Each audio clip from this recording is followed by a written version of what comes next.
আমার আজকের রেসিপি খরবস। আর এই খরবস মিষ্টিটা বানানো খুব সহজ। আজ দেরি না করে চলুন তাহলে দেখে নিই আজকের ভিডিওটি। খরবস মিষ্টি বানানোর জন্য আমি এখানে প্যাকেট দুধ ব্যবহার করেছি। এক প্যাকেট মানে 500 গ্রাম দুধ আমি নিয়ে নিয়েছি। আর আপনারা চাইলে যে কোনো গরুর দুধ বা আপনারা কেনা দুধ ব্যবহার করতে পারেন, আর সেটাতে খরবস বানানো যাবে। এখন আমি এটা কেটে এই কড়াইতে নিয়ে নেব, দুধটা ঢেলে নেব। এবারে আমি দুধটাকে নিয়ে গ্যাসে বসিয়ে দেব গরম করতে। এখন দুধটাকে আমি ফুটতে বসিয়ে দিয়েছি। আর এটাকে আমি কতটা ফোটাবো বা কতটা মানে দুধটাকে শুকিয়ে নেব সেটা আপনাদের দেখাবো। এখন আমি মিডিয়াম টু লো ফ্লেমে এটাকে ফুটতে দিয়েছি, আর মাঝে মাঝে এটাকে নাড়তে থাকবো। আর কনডেন্স মিল্ক যেমন হয় ঠিক সেই রকমই কাছাকাছি সেরকমই আমি করে নেব এই দুধটাকে। 500 দুধে আমি খরবসটা বানিয়ে দেখাবো আপনাদের। এবারে আমি ফিরছি, যতক্ষণ না ধীরে ধীরে মিডিয়াম ফ্লেমে মাঝে মাঝে নাড়তে থাকবো, নইলে নিচে লেগে যেতে পারে। এবারে এটা আমার কনডেন্স মিল্কের মতো তৈরি করে নেবো, তারপর ফিরছি আপনাদের কাছে। এখানে আমি দেখাচ্ছি 250 গ্রাম দই আমি নিয়ে নিয়েছি। এখানে দইটাকে মানে নর্মাল দই, আর ঘরে পাতা দই, এটা এমনি মিষ্টি দই নয়, নর্মাল টক দই। এটাকে আমি জল ঝরাতে দিয়ে দিচ্ছি একটা স্ট্রেনারের মধ্যে। আর এটাকে মোটামুটি 1 ঘন্টা বা 2 ঘন্টা এইভাবেই রেখে দেবো আমি। 15 মিনিট মিডিয়াম টু লো ফ্লেমে ফোটানোর পরে দেখুন দুধটা অনেকটা শুকিয়ে গেছে। এখন আমি 1/2 চামচ চিনি এর মধ্যে দিয়ে দিচ্ছি। এভাবে আর একটু আমি 5-10 মিনিট এটাকে ভালোভাবে ফুটিয়ে নেব।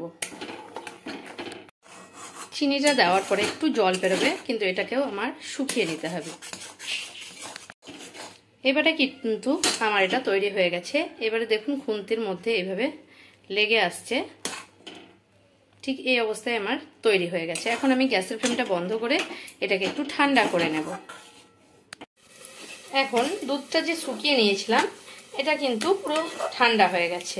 আর দইটা তো আমি ঝরাতে দিয়েছি, এখন কতটা জল বেরিয়েছে আপনারা দেখুন। এবারে আমি কি করব, এবারে একটা গ্রাইন্ডারের জার নেব। হাতেও আপনারা ফেটিয়ে নিতে পারেন, কিন্তু অতটা স্মুথ হবে না, তাই আমি গ্রাইন্ডারের জার নিয়ে নেব। গ্রাইন্ডারের জারে এই কড়া থেকে সবটা আমি এখানে দিয়ে দিলাম।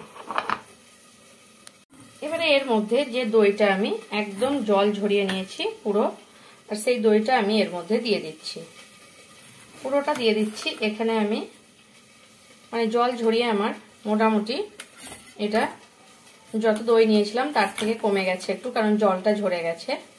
এখানে মোটামুটি আমার 1 কাপের নিচে দই আছে, মানে একটা নর্মাল কাপ। এই যে কাপ দেখছেন এই কাপের আমি 1 কাপের থেকে ঠিক এই যে দুধটা দেখছেন দুধের থেকে ঠিক উপরে এতটুকু দই আছে, মানে হাফের উপরে। 1 কাপের নিচে 1/2 কাপের উপরে দইটা আমি নিয়ে নিয়েছি। ঝরানোর পরে সেই রকমই হবে, মানে 1 কাপের নিচে 1.25 কাপ দই হবে আমার নিয়ে নিয়েছি। আর এখানে এই যে দুধটা দেখছেন 1/2 কাপ দুধ যখন গরম হচ্ছিল আমি ফুটতে দিয়েছিলাম, মানে তখন আমি এই দুধটা একটু তুলে রেখেছিলাম 1/2 কাপ। এই দুধটাও আমি এর মধ্যে দিয়ে দিচ্ছি।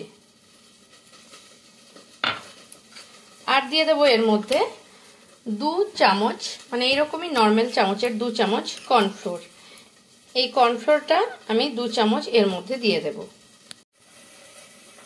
এখানে 1 চামচ দিলাম, আর 1 চামচ আমি দিয়ে দেব। 2 চামচ কর্নফ্লোর দিয়ে দিলাম নর্মাল চামচের। এটার মধ্যে হালকা কম বেশি হলে কোনো অসুবিধা নেই। এবারে আমি গ্রাইন্ডারের জারটাকে ভালোভাবে একবার ঘুরিয়ে নেব গ্রাইন্ডারে। এবারে দেখুন এটা গ্রাইন্ডারের জারে পিষে নিয়েছি, একটা স্মুথ টেক্সচার তৈরি হয়েছে। এখানে আমি একটা কেক টিন নিয়ে নিয়েছি, আর মানে সাদা তেল ভালোভাবে চারপাশে নিয়ে নিয়েছি লাগিয়ে কেক টিনটার মধ্যে। এবার আমি কেক টিনের মধ্যে এটা ঢেলে দিচ্ছি। এবার এটা আমি ঢেলে নিয়েছি, এখন আমি সাইডে একটু রেখে দেব। এবারে এর মধ্যে আপনারা এলাচের গুঁড়ো একটু ছড়িয়ে দিতে পারেন। খরবসে কিন্তু এলাচের গুঁড়োটা খুব ভালো লাগে, কিন্তু আমি একটু পিস্তা কুচি নিয়ে নিয়েছি, সেটা আমি এভাবে ছড়িয়ে দিচ্ছি।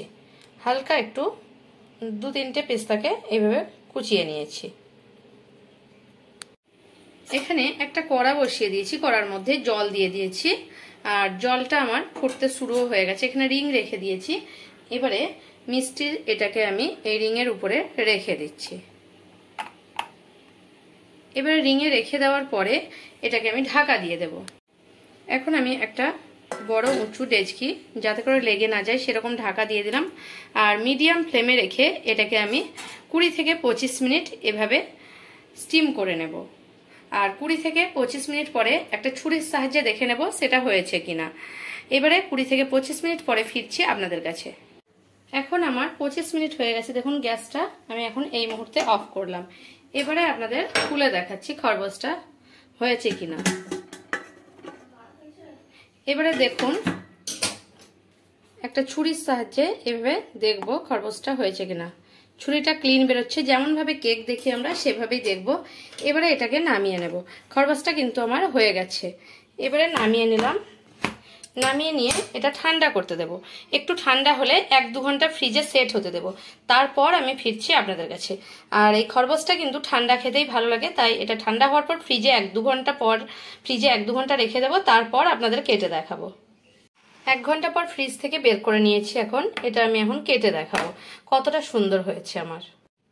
এখানে আমি এখন খরবসটাকে কেটে নিচ্ছি। এইভাবে পিস পিস করে নেব, যেভাবে বরফি করা হয়। আপনারা যে যার মতো পিস করে নিতে পারেন। মাছ দিয়েও আমি কেটে নিচ্ছি। এখন আমি কাটার পরে একটা একটা করে তুলে নিচ্ছি পিস পিস করে। দেখুন কতটা সুন্দর হয়েছে খরবসটা। এখানে ছোট পাতলা মোটা যেরকম ঢালা হয়েছে সেরকম ভাবে হয়েছে, সাইড থেকে তুললাম বলে এরকম দেখাচ্ছে। এইভাবে প্রত্যেকটা আমি তুলে নিচ্ছি। খরবসটা আমি এখন পিস পিস করে সব প্লেটের মধ্যে তুলে নিয়েছি। আমার ভিডিও যদি আপনাদের ভালো লেগে থাকে তাহলে আমার চ্যানেলকে সাবস্ক্রাইব করার অনুরোধ রইল। আর কমেন্ট করে জানাবেন খরবসের রেসিপিটা আপনাদের কেমন লাগলো। যদি ভালো লেগে থাকে তাহলে একটা লাইক করতে ভুলবেন না, আর প্রচুর প্রচুর শেয়ার করবেন।